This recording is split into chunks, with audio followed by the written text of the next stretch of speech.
welcome to the Redhead and the Bearded Beauty. I am the Bearded Beauty. I'm the Redhead. And we've had just a little bit of stuff going on the last couple weeks. It's been busy. You had your presentation. You're all dressed up today. Yeah, just for Lonnie again. I decided to wear a suit, but had to present to council, do the whole asking for money for the website thing. So that all. Yeah, my daughter was asked, so what are you presenting? I was like, I'm asking for money. Right. That's what I'm doing. So. Yeah, it's definitely much needed. I think everyone sees the need for that. Nolan, if you don't stop zooming in on me, we're going to talk about it. I've got like a hairpin coming out. I'm a mess today. I'm just going to stop until, oh, there we go. Back on the wide shot. A little peer pressure. We should keep that in. Yeah. So last week we had our city manager's office Christmas party. We did. So our Christmas party is you bring a toy for the children's home and you donate it, and then we have lunch together. So it's really nice, and it's for a good cause. And had a special visitor show up and bring some gifts. We did have a special visitor, but special. We could just sit here in awkward silence as we show a picture of Megan the entire time. So, and we had Santa show up to the party. Mm-hmm.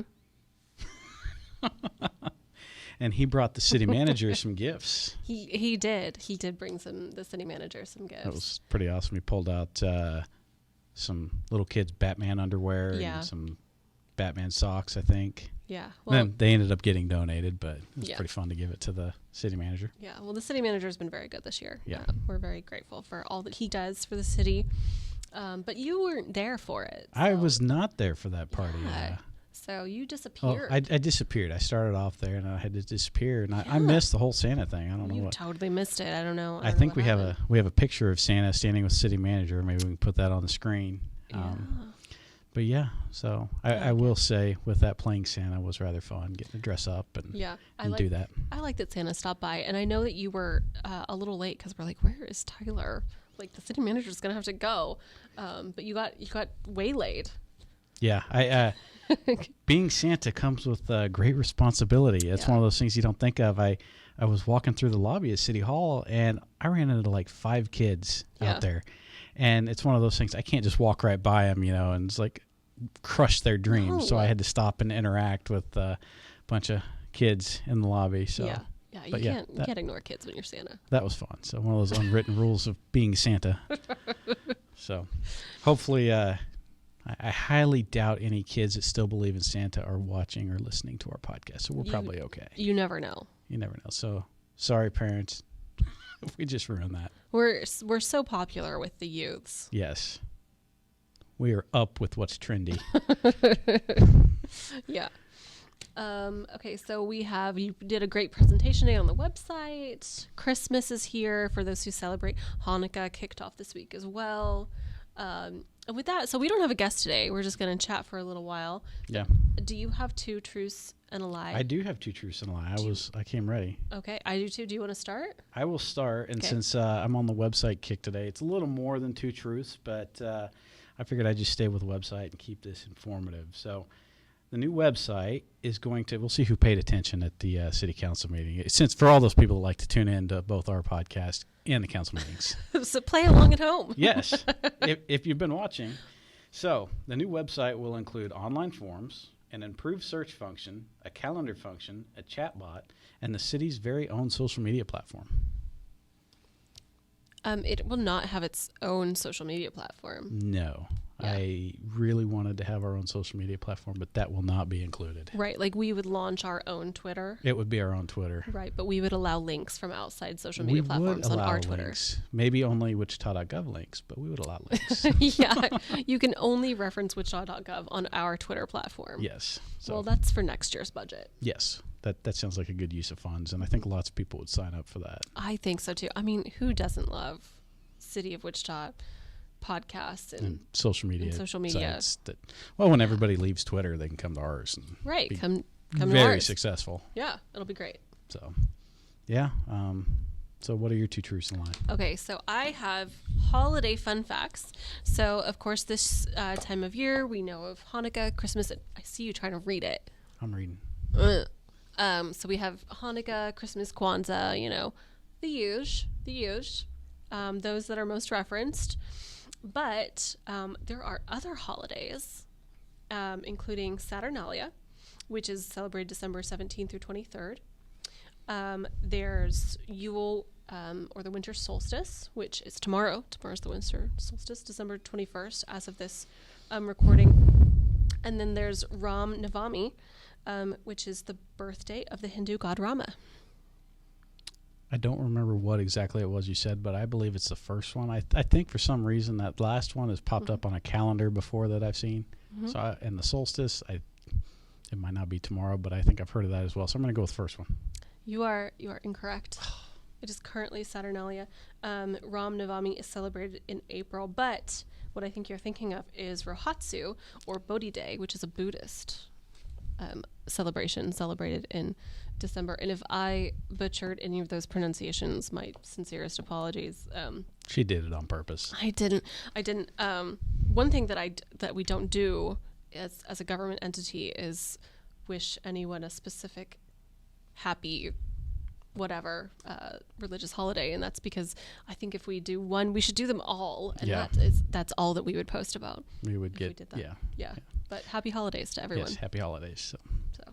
Fun little event we also had. We like to get together all of the different communicators and marketers for the City of Wichita organization, do a Christmas party with them as well. Yeah, we do. So we've done a white elephant, like sort of after work. We'll go out one day in December and do like a little white elephant, which is very fun. I'm currently wearing my white elephant gift, which is socks with Kathy Kennard of Fire's face on them. She's stuffing spaghetti in her mouth. Maybe I won't show the socks or the picture of Kathy shoving spaghetti in her mouth, but they're fantastic. Yeah, they were awesome, and yeah, that was great. Yeah, so we had a winter weather briefing with and Fire was going to be there, so I wore them just for her. Yeah, some great white elephant gifts everybody brought to that one. Yes. We're pretty vicious. Last year, you had a really good one you brought. And I positioned myself to make sure I ended up with it because I knew what it was going to be. I tried to steal it last year is the problem. It was a giant picture of my dog, Roosevelt, and it now floats around the office upstairs. We give it to people, and then they're supposed to, like, hide it. Yeah, people come and steal it. Like, whenever you find it, someone has to then take it, steal it, whatever, sign their name on the back so we can see everywhere it's been. So, nice little traveling thing. It's just like a little fun thing that we do. So that was fun time to kind of catch up with all the other communicators outside of work, and what else we got going on? I had cold weather. We had that briefing today. You mentioned that. Yeah, cold weather, man. It's the Midwestern urge to only talk about the weather whenever there's any sort of weather worth discussing. Or you don't know what to talk about. Or you just talk about the weather. We talk about the weather. It's usually changing. It's so we're up for some really dangerous wind chills. Really. I've read forecasts, and of course it's Kansas, so it's going to change in 5 minutes, but anywhere from a trace to 4 inches, I've read just about everything. So, and wind chills down into like the negative 30s, negative 40s in some places. So that's brutal there. And, people need to make sure they're being safe and limiting their time outside. Yeah, that's really crazy. But our homeless outreach team does such a good job. They're out connecting people to services, trying to get them into shelters where possible, and so it's days like this, and I think I heard Nolan talking to somebody about this. It's like I don't miss being in the news anymore. When that cold weather comes along, and you have to stand out on an overpass somewhere and say, "Hey, it's cold out. Everybody stay home and stay warm." And while we suffer out here for a few hours doing live shots, so I feel so bad for our media partners standing out there in the snow. Yeah, it's snowing, but there was one time we had a live shot doing just winter weather updates. What's that, 25th and 235. We were up there. It was below freezing. It was windy, and we were doing the morning show. And I brought up our satellite truck, because that used to be a thing at one time, to try to block the wind, and it just, nothing helped. It was brutally cold, and so that's crazy. Don't miss that at all. So no, and I feel bad. So our homeless outreach team's out on the streets connecting with people, so they're going to be freezing their tails off, along with our public works crews who work really hard, long shifts, trying to make sure that our roads are as clear as possible. Pre-treat when the situation's right, when it's not going to rain in advance, or then they're out clearing the roads, making sure they're drivable and doing the best they can. So. Yeah, but like they said this morning, when it gets bitterly cold, like the below zero up to even negative 30, keeps our materials from working as quickly as they usually do. So yeah, that's one thing to be mindful of. You know, our crews are out there working. I know we've had this in the past. When it gets so cold, that salt or the other materials they put down on the road, it just doesn't work when it gets that cold, and it takes a little bit for it to break down the ice. So just make sure you're slowing down, give yourself extra time to get there, extra space between vehicles. So yeah. So, and now it's the sort of time of year things tend to slow down a little bit. Last week was our last mayor's media briefing. This is likely, hopefully, our last briefing of the year was earlier today for winter weather. So this is really a time of planning for most people in the city. We're starting to get ready for our next budget cycle. It seems like we just passed the budget, but we really start presentations and preparations at the beginning of the year. So start developing those wants, those needs, and then we develop that as a staff, and then you got to start getting feedback on that, and then formal budget starts getting, I would say a draft budget gets formalized, and then it starts getting presented to council and getting feedback on that. So it's a long process. I don't think people understand.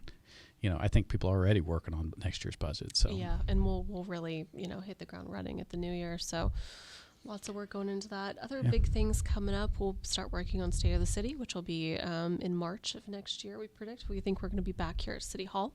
Should be fun. Yeah. Makes it a lot easier to broadcast. I like that side of it. I like to switch things up too. It's nice to. It's nice to get out of the office, but see different parts of the city, showcase different, cool things. I will say, beginning of the year, people are going to notice some changes at City Hall on the first floor. During COVID, one of the changes we have brought some of our services down to the first floor, where people had to go up to housing up to the 10th floor, or water department on the 8th floor. During COVID, we brought those all down to the first floor, so there was less interaction between the public and the staff, trying to keep people distanced on the elevators and that sort of thing. So, but that's been highly successful, and it's bringing all those services down in one location for the public when they come here. So we're going to make that permanent. There's going to be some construction going on, trying to make it all uniform with the express desk, express office over there. Then there's going to be 2 housing little windows, and 2 with water, and then 1 kind of separate meeting room. But construction shouldn't affect the public in the building. They'll notice construction going on, but all the services have been moved around on the first floor, so you can still get to them. I guess one other thing, the information desk is going to be moving a little bit, so as you walk through the little hallway, that's the first thing you can see. They can direct you where you need to go. So heads up, that's coming, I believe, January 3rd, and that's going to run into February. So that's some exciting changes coming there. Yeah, it'll be really nice. It's great that, that effort to make things easier for the public, to make it, flow a little bit better down there has really been made. COVID changed so many things, and that's an improvement, I think, that is coming out of COVID. Yeah, because it does make it easier for people. We always okay, let's come up to whatever department, but the public, they just want to get to something they need right away. So trying to think of other things. We always have so much on our agendas, but every year we do one thing with council member Tuttle. She's at 5'2". She stands at 5'2", and we stack up all the agendas, and we say, is it taller than a Tuttle? And this year it was taller than a Tuttle. It actually was taller than a Tuttle, and they almost tipped over. Yeah. While we were trying to stack them. So we were rushing because we had 10 minutes between the doing that we had to take a silly photo. Life at City Hall.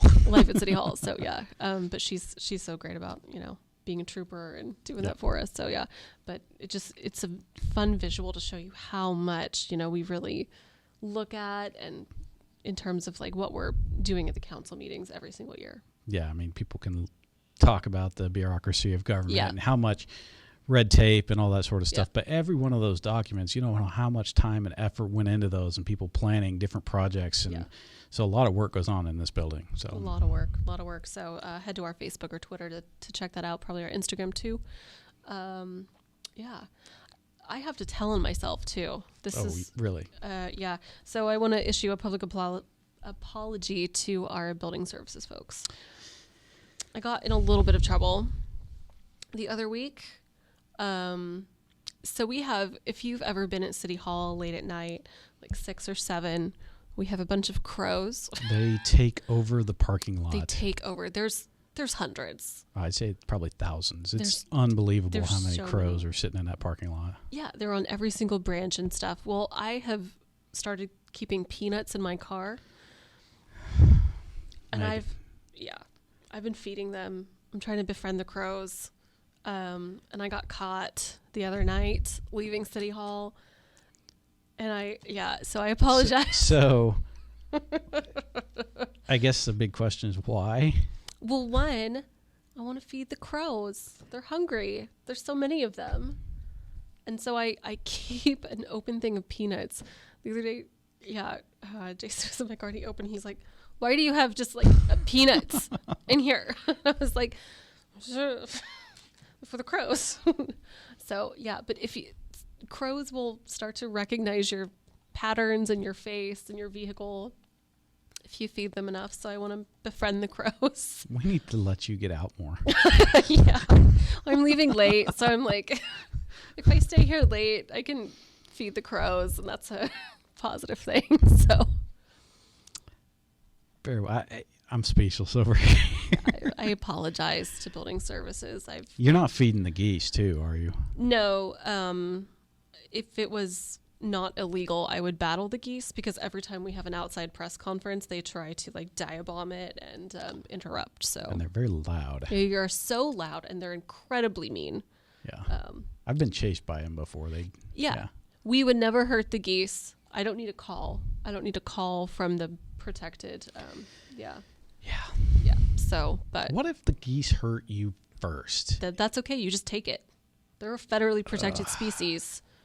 You just take that. So, yeah. If we could like come up with some incentive program to move them out of town, that would be lovely. Well, I mean, I'm going to be fine because I'm going to have crows that can battle for me. Okay. So That's true. I don't know what the rest of you at City Hall are going to do. But for me, it's crows. So, moving on. Besides bird talk. I need it to be a regular. I felt like just a moment there, you were like Catwoman, only with birds. With crows. With crows. That is my ideal job, actually. Yeah. So I'm working on it. Very nice. So, Yep. We did briefly mention the website. I presented on that today to council. First time in my 14 years of being here, I've actually had to present to council. And you did great. It's one of those things in my head. I feel like 1,000 things are going on at once, and I feel like it's coming out one way, and then go back and watch it, and I guess it was all right. But No, you did great. in my head, I was like, oh no, did I mess that up? But Yeah. we're going with Civic Plus. It's a company out of Manhattan, Kansas. This is what they do. They do websites. They do municipal government websites, and they're going to help us optimize the site for residents and make sure they're getting the best user experience possible. Because us as government employees, we know the organization. We know how things work and how it's structured. Residents, not so much. So Nor should they. No, Like, they shouldn't. They yeah. really shouldn't. And if they do, they're really Lonnie. engaged. Yeah, Lonnie. I'm looking at you, Lonnie. But that's good. We do need residents like that. But Yeah. my wife couldn't tell you which department does what. Yeah. So- my mom thinks I work for the courthouse. So, but one thing that I really liked that you touched briefly on this morning was the adaptability of the website. There's, not only will it translate content, but also for people who are low vision, there's settings for that. For people who are dyslexic, there's settings for that. And I think that's really cool. Yeah, there's a lot of neat features we're going to be adding. We have a chat bot in there Yeah. that's got some automated responses that maybe can free up our call center a little bit. Yeah. And just they go to their website, get some information, a few clicks. Our goal is to get people where they need to be within 2 clicks. Yeah, we know the topics that people are most searching for. Their water bills, Yep. their public safety, where to report a pothole. It's the same things that we put out monthly by monthly. And we knew what all the problems were with the Sure. website. Yeah, We have a good idea, but we still went out and did the research, did all the work, find out what are the users telling us, what do they think the issues are. And number one was search function. That was between employees and all the users. Search function doesn't work. We knew that would be number one.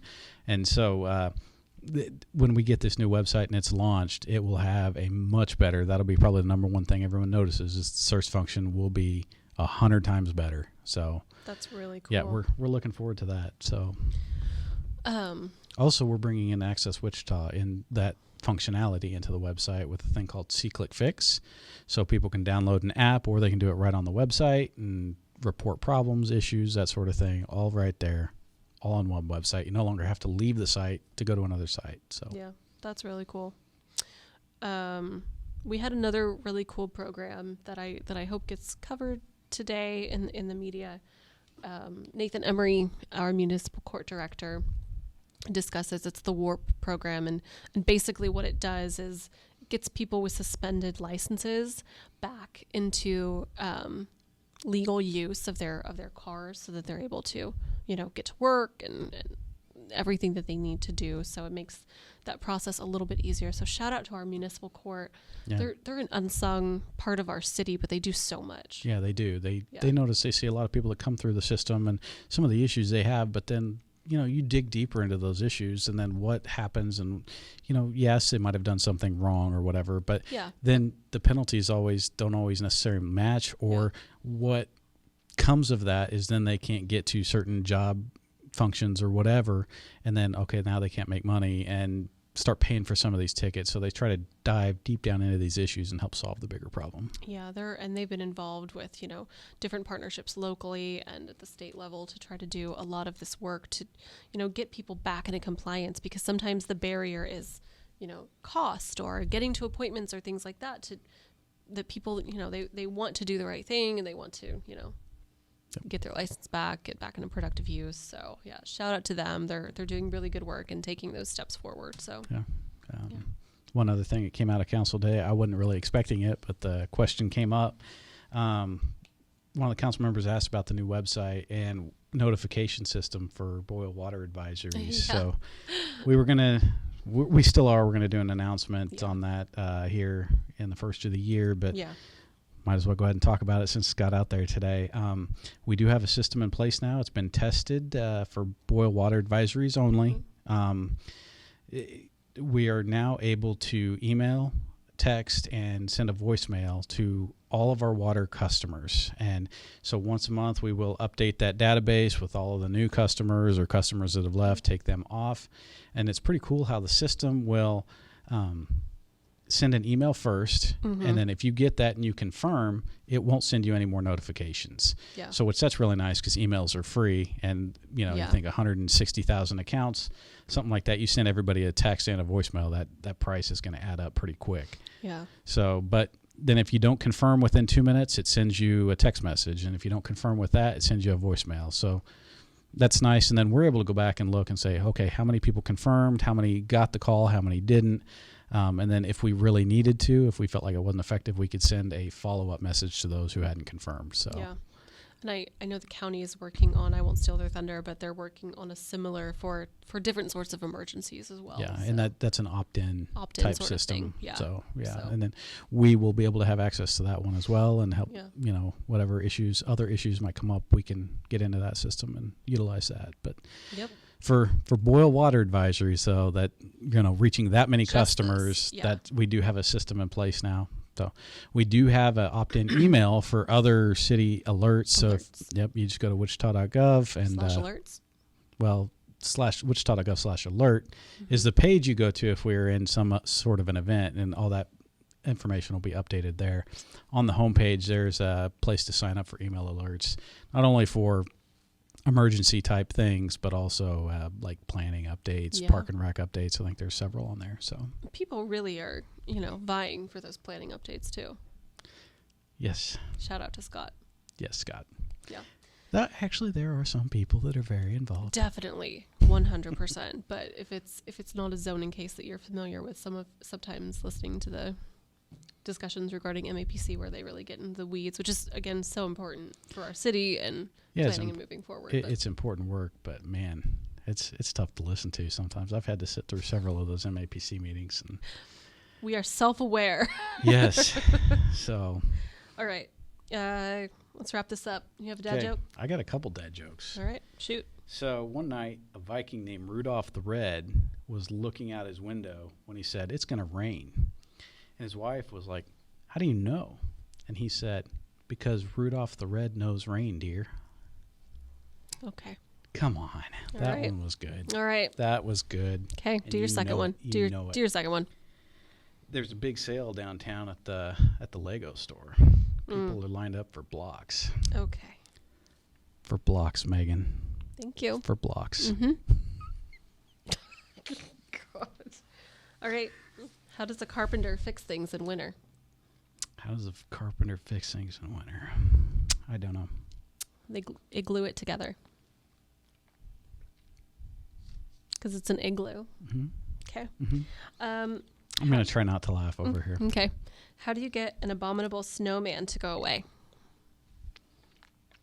I don't know. You get into a heated argument.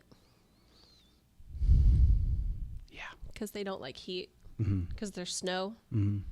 Yeah, that was a good one. Mm-hmm. Very good. All right. Should we end it there? Yes, please. Okay. You want to end it? No.